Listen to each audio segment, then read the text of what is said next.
এবার এমপ্লয় অপশনে ক্লিক করে যদি ম্যানেজ এমপ্লয়তে ক্লিক করি, তবে আমরা দেখতে পাবো এই অর্গানাইজেশনে যত এমপ্লয় আছে সবার প্রোফাইলের ইনফরমেশন আমরা এখানে দেখতে পাবো।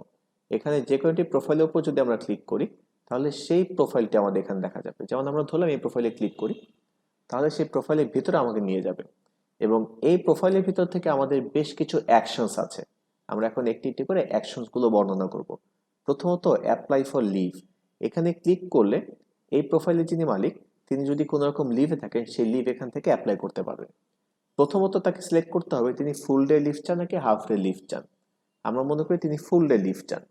অতঃপর তাকে এখানে ডেট দিতে হবে কবে থেকে কবে তিনি লিভ চান। ধরলাম তিনি হলো আজকেই লিভ অ্যাপ্লাই করছেন, সো আজকে থেকে শুরু করে সে আজকেই লিভ অ্যাপ্লাই করছেন। আমরা এখানে যদি অ্যাপ্লাই দিই, ডেটটা সিলেক্ট হয়ে গেছে, রিজন ধরলাম সিক এবং ক্যাটাগরি থেকে আমরা মেডিকেল লিভ সিলেক্ট করলাম।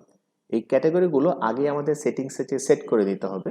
সেটিংস মেনুতে এই বিষয়ে একটি ভিডিও আছে। আমরা যদি অ্যাপ্লাই করি তাহলে তার আজকের দিনে লিভ অ্যাপ্লিকেশন হয়ে যাবে এবং এই লিভ অ্যাপ্লিকেশনটি তখনই গ্র্যান্টেড হবে যখন তার লিভ অ্যাপ্রুভার এই অ্যাপ্লিকেশনটি সেট করবে। অ্যাপ্রুভার ইনফরমেশন দেখার জন্য আমরা এই বাম পাশে এই মেনুতে ক্লিক করব। তাহলে দেখা যাবে যে ওনার অ্যাপ্রুভার কারা কারা আছে। দেখা যাচ্ছে ওনার first approver Manirul Alam, second approver একজন আছেন। উনি যদি লেট করে আসেন, লেট করে আসার জন্য ওখানে একটি অ্যাপ্লাই ফর লেট অ্যাপ্রুভালের সিস্টেম আছে এবং লেট অ্যাপ্রুভালের জন্য দুইজন অ্যাপ্রুভার আছে। তাদের প্রত্যেকের নিজস্ব অ্যাকাউন্টে পেন্ডিং অ্যাপ্রুভাল সেকশনে তার এই লিভ অ্যাপ্লিকেশনটি চলে যাবে। দুজন অ্যাপ্রুভারই যদি লিভ অ্যাপ্রুভ করেন অতঃপর তার লিভটি তার রিপোর্টে যে জমা হবে। যদি তা না হয় তাহলে তার রিপোর্টে তিনি অ্যাবসেন্ট হিসেবে থেকে যাবেন।